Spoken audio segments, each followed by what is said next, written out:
So guys, आज के इस वीडियो के अंदर हम बात करने वाले हैं विलियम कॉलिंस की एक बहुत ही प्यारी पोएम ओड टू इवनिंग के पार्ट 2 के बारे में।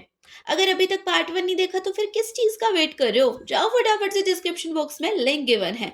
साथ के साथ मैं कमेंट सेक्शन में भी पार्ट 1 का लिंक जो आपको पिन करके दे दूंगी, आप वहां से भी वीडियो को चेक कर सकते हो। अभी के लिए शुरू करते हैं पार्ट 2 को।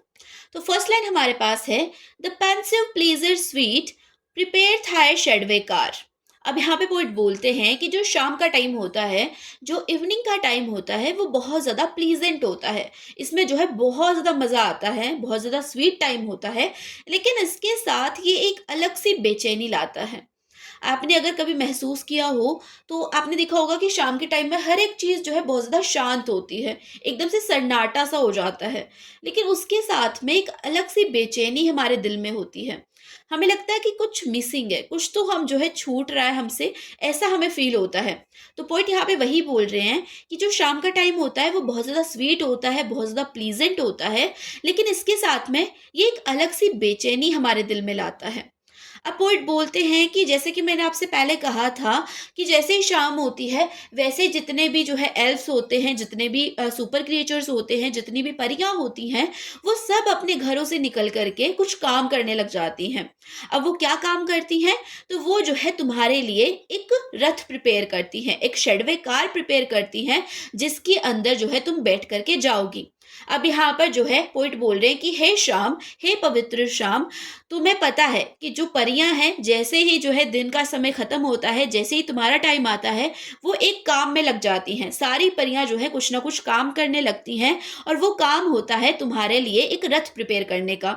यानी कि वो चाहती हैं कि तुम्हें राजकुमारी की तरह वो रथ में बिठाएं और तुम्हें जो है वो अलग अलग जगह पर लेकर के जाएं। तो इसलिए वो क्या करती हैं? तुम्हारे लिए एक रथ प्रिपेयर करती हैं, एक शेडवे कार प्रिपेयर करती हैं। कौन प्रिपेयर करती है? परियां। किसके लिए? इवनिंग के लिए। अब आगे पॉइंट बोलते हैं, then lead calm waters with some shitty lake cheers the lone heath or sometime hallowed pile। अब यहाँ पे पॉइंट बोलते हैं कि है पवित्र शाम, तुम तो जो है परियों ने जो रथ तुम्हारे लिए प्रिपेयर किया है उसके अंदर बैठ करके जाने वाली हो, तो प्लीज तुम मुझे भी लेकर के जाना, क्योंकि मैं जो है तुम्हारे साथ जाना चाहता हूँ। अब कहाँ कहाँ पे जाना चाहता हूँ? तो सबसे पहले तो मैं तुम्हारे साथ में उस लेक के पास जाना चाहता हूँ, जिसका पानी एकदम क्लियर है, जिसका वाटर एकदम क्लियर है। उस झील के पास मैं तुम्हारे साथ जाना चाहता हूँ, क्योंकि जब भी तुम्हारी रोशनी उस झील के ऊपर पड़ती है तो वहां पर एक अलग सी चमक उठती है। अब आपने देखा होगा कि जैसे ही जो है शाम का टाइम आता है, तो सूरज की किरण लास्ट में जिस जगह पे पड़ती है, वो जगह जो है एकदम से चमकने लगती है, एकदम से ब्राइट हो जाती है। तो यहाँ पे पोइट यही बोल रहे हैं कि जो इवनिंग का टाइम है, जो शाम का टाइम है, वो जो है मैं एक झील के पास बिताना चाहता हूँ, जो कि एकदम से क्लियर है, जिसका वाटर एकदम क्लियर है। मैं अपना टाइम जो है वहां पे बिताना चाहता हूँ।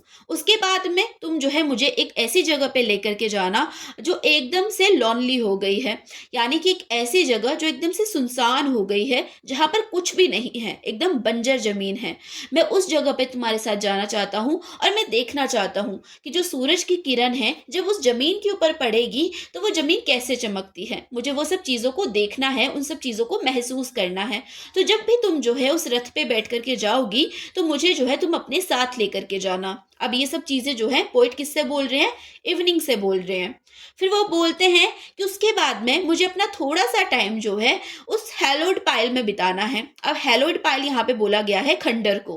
अब आपने देखा होगा कि कोई ऐसा मॉन्यूमेंट होता है या फिर कोई ऐसी इमारत होती है जो कि बहुत पुरानी होती है, तो वो कई जगह से टूट जाती है ना, उसकी दीवारें जो हैं वो टूट जाती हैं। और जब सूरज की लास्ट रोशनी, लास्ट किरण जब उसके ऊपर पड़ती है, तो उसका एक एक पत्थर बहुत ज्यादा चमकने लगता है, एक एक स्टोन जो है वो ऐसे चमकता है मानो कि डायमंड हो। तो पोइट बोलते हैं कि सबसे पहले तो तुम मुझे जो है उस लेक के पास लेकर के जाना, उस झील के पास लेकर के जाना। उसके बाद में तुम जो है मुझे उस बंजर जमीन के ऊपर लेकर के जाना, और उसके बाद में मुझे जो है उस खंडहर के ऊपर जाना है, उस खंडहर में जाना है, और जो सूरज की लास्ट किरण है उसको देखना है। जब सूरज की लास्ट किरण उस खंडहर के ऊपर पड़ेगी तो वो कैसे चमकता है, मुझे उन सब चीजों को महसूस करना है। अब देखते हैं नेक्स्ट लाइन को। यहां तक होप सो आपको समझ में आया होगा। तो नेक्स्ट लाइन हमारे पास है, और upland fellows grey reflect it last cool gleam last time. अब यहाँ पे पोइट बोलते हैं कि जब ये सब कुछ तुम कर दोगी ना, उसके बाद में जो है मुझे तुम्हारे साथ वहां पर जाना है जहां पर जमीन एकदम खाली है। यानी कि वो जो जमीन है वो जोती तो हुई है, यानी कि उसके ऊपर हल तो चला है, लेकिन उसके अंदर बीज नहीं डाले गए। उस जमीन पर जो है मुझे तुम्हारे साथ जाना है और एक बहुत ऊंची जगह पे जाना है, एक माउंटेन पे जाना है जहां से मैं सूरज को डूबता हुआ देख सकूं। बस लास्ट टाइम जो है मुझे उस सूरज की किरण को देखना है, तो प्लीज तुम जो है मुझे वहां पर अपने रथ पे बिठा करके लेकर के जाना। तो पोएट जो है यहाँ पर एक इमेजिनेशन कर रहे हैं।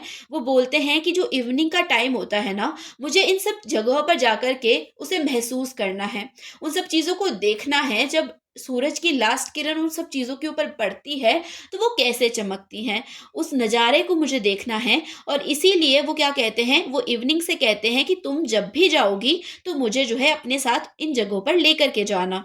ठीक है, यहाँ तक समझ में आया। अब चलते हैं नेक्स्ट लाइन पे। बट वैन चिल ब्लस्टरिंग विंड्स और ड्राइविंग रेन फॉरवर्ड माई लिंग फिट बी माइन द हट। अब यहाँ पे पोइट बोलते हैं कि वैसे तो मैं बहुत सारे प्लान करता हूँ, लेकिन जब भी जो है मैं सोचता हूँ कि मैं इन सब जगहों पर जाऊँ, तभी क्या होता है, एक तेज हवा का झोंका आता है और उसके साथ में कई बार बारिश होने लगती है। उसकी वजह से क्या होता है, उसकी वजह से जो है मुझे अपना जो पैर है वो घर से बाहर निकालने का मौका ही नहीं मिलता। यानी कि जो है इवनिंग के साथ जाने का मुझे मौका ही नहीं मिलता और मुझे अपनी हट के अंदर, यानी कि अपनी झोपड़ी के अंदर, अपने घर के अंदर वापस से जाना पड़ता है। यानी कि जब भी मैं कोशिश करता हूँ कि मैं इवनिंग का जो समय है वो ऐसी जगहों पे बिताऊं, तभी कुछ ना कुछ हो जाता है। कभी बारिश हो जाती है, कभी जो है बहुत ज़्यादा तेज हवा चलने लगती है और मैं जा ही नहीं पाता। मुझे वापस से चुपचाप अपने मन को मार करके उस घर में वापस जाना पड़ता है। अब आगे के लाइन में पोइट बोलते हैं that from the mountain side views wells and swelling floods. अब यहाँ पे पोइट बोलते हैं कि जो वो मेरी हट है ना, वो जो मेरी झोपड़ी है, वो कहाँ पर है, वो माउंटेन्स के पास है, माउंटेन्स के साइड पर है। और वहाँ से जो है ना बहुत सारे व्यूज़ दिखते हैं। वहाँ से जो है बहुत सारी ज़मीन दिखती है, एक ऐसी वेल दिखती है जो कि बहुत ज़्यादा प्यारी लगती है। उन माउंटेन के पास से जो है मुझे बहुत सारी चीज़ें दिखती हैं, बहुत सारे व्यूज़ दिखते हैं। अब बात करते हैं नेक्स्ट लाइन की। तो नेक्स्ट लाइन हमारे पास है and Hamlet's brown and dim discovered spires and hears their simple bell and marks overall। अब यहाँ पे हैमलेट का मतलब है गांव और ब्राउन यहाँ पे बोला गया है कच्चे घरों को। तो हैमलेट ब्राउन का मतलब हो जाएगा गांव के कच्चे घर, और डिम डिस्कवर्ड का मतलब है धुंधला, और स्पायर्स यहाँ पे बोला गया है चर्च के मीनार को। तो पोइट इस लाइन में बोलते हैं कि मुझे मेरे घर से बहुत सारी चीज़ें दिखती हैं। मुझे गांव के कच्चे घर दिखाई देते हैं, मुझे चर्च का मीनार दिखाई देता है। हालांकि वो थोड़ा धुंधला होता है क्योंकि शाम के वक्त में हर एक जो चीज़ होती है वो धुंधली ही दिखाई देती है, लेकिन फिर भी जो है मुझे चर्च का मीनार अपने घर से दिखाई देता है। और मुझे जो है चर्च की घंटी भी सुनाई देती है, जो कि ये बताती है कि ये जो पार्टिंग डे है, ये जो आज का दिन है, ये ख़त्म होने वाला है और शाम होने वाली है। Thy dewy fingers draw the gradual dusky veil. अब यहाँ पे पोइट बोलते हैं कि जो इवनिंग का टाइम होता है, जो इवनिंग का टाइम होता है उस समय जो है इवनिंग क्या करती है, इवनिंग जो है अपनी भीगी हुई उंगलियों से हर तरफ अंधेरे का पर्दा खींच देती है। यानी कि जैसे ही इवनिंग के जाने का समय होता है, रात के आने का वक्त होता है, तो इवनिंग क्या करती है, अपनी भीगी हुई उंगलियों से, अब अपनी डीवी फिंगर से क्या करती है, अंधेरे का पर्दा खींच देती है और रात हो जाती है। यहाँ पर जो पोइट हैं वो वापस से इवनिंग को पर्सोनिफाई कर रहे हैं, एक तरह से एज अ पर्सन जो है वो इवनिंग को ले रहे हैं और बोल रहे हैं कि जैसे ही इसके जाने का वक्त हो जाता है, ये अपनी भीगी हुई उंगलियों से क्या करती है, अंधेरे का पर्दा खींच देती है और इसके जाने के बाद में रात आ जाती है। आगे की लाइन देखते हैं। While springs shall pour his showers as oft he wont and bath thy breathing tresses meekest eve। अब यहाँ पे जो पोइट हैं वो बोलते हैं कि अलग अलग सीजन्स में जो इवनिंग होती है वो भी अलग अलग होती है। इवनिंग का जो एटमॉस्फेयर होता है वो भी अलग अलग होता है। जैसे कि स्प्रिंग सीजन में, जैसे कि बसंत ऋतु में क्या होता है, जो इवनिंग होती है, कई बार क्या होता है, हर बार ऐसा नहीं होता, लेकिन फिर भी कई बार क्या होता है, बसंत ऋतु में जो इवनिंग्स होती हैं उनमें तेज बारिश होने लग जाती है, बहुत तेज बारिश होती है, जिसकी वजह से कोई भी इंसान जो है अपने घरों से बाहर ही नहीं निकल पाता। यानी कि स्प्रिंग सीजन की इवनिंग को जो है एंजॉय नहीं कर पाता, क्योंकि जो है बाहर बहुत ज़्यादा तेज बारिश होती है, जिसकी वजह से कोई बाहर ही नहीं निकल पाता। While summer loves to sport beneath thy lingering light. अब यहाँ पे बोला जा रहा है कि लेकिन जो समर सीजन होते हैं उनके अंदर क्या होता है, हम सभी को पता है कि जो समर्स होते हैं उनमें जो दिन होते हैं वो काफ़ी बड़े होते हैं और जो नाइट होती है, जो रात होती है वो छोटी होती हैं। तो इसी की वजह से जो समर सीजन की इवनिंग होती है उसके अंदर भी जो है हर तरफ रोशनी ही होती है। आपने देखा होगा कि समर सीजन में, गर्मियों के मौसम में जो शाम का वक्त होता है उस टाइम पे भी जो है बहुत ज़्यादा उजाला होता है, एकदम से अंधेरा नहीं हो जाता। तो समर सीजन में क्या होता है, हर तरफ उजाला होता है इवनिंग में भी। While shallow ottoman fills thy lap with lips. अब यहाँ पे पोइट बोलते हैं कि लेकिन पतझड़ के मौसम में, ऑटमन सीजन में क्या होता है, जो इवनिंग्स होती है उसमें जो है काफ़ी ज़्यादा पत्ते झड़ते हैं। पतझड़ के मौसम में तो पत्ते ही झड़ते हैं पेड़ों से। तो पोइट यहाँ पे यही बोलते हैं कि लेकिन जो ऑटमन सीजन होता है उसके अंदर जो इवनिंग की गोद होती है, जो शाम की गोद होती है, उसके के अंदर क्या होता है, बहुत सारे पत्ते झड़ते हैं। समर सीजन में तो लाइट होती है इवनिंग में, और जो स्प्रिंग सीजन होता है उसके अंदर जो है बारिश होती है। लेकिन ऑटमन सीजन में जो है इवनिंग के पास में क्या होते हैं, पत्ते होते हैं। और winters yelling through the troubled air affrights thy shrinking train. अब यहाँ पे जो पोइट है वो बोलते हैं कि लेकिन जो विंटर का सीजन होता है, जो सर्दियों का मौसम होता है, उसके अंदर जो इवनिंग होती है, यहाँ पे बहुत ज़्यादा ठंडी हवा चलती है, बहुत ज़्यादा खतरनाक हवा चलती है। जिसकी वजह से क्या होता है, जिसकी वजह से जो है हर एक इंसान जो है ठिठुरने लगता है। कोई भी इंसान जो है विंटर्स में इवनिंग में बाहर नहीं निकलता, क्योंकि बहुत ज़्यादा ठंड हो जाती है उस टाइम पे। हर एक इंसान को ठंड लगने लगती है, बहुत ज़्यादा तेज़ हवाएं चलती हैं, जिसकी वजह से कोई भी जो है बाहर निकल ही नहीं पाता। And rudely rends thy robes. अब यहाँ पे वैसे तो इस लाइन का मतलब ये होगा कि विंटर के सीज़न में जो इवनिंग के कपड़े होते हैं वो भी इन ठंडी हवाओं के चलते, इन खतरनाक हवाओं के चलते फट जाते हैं।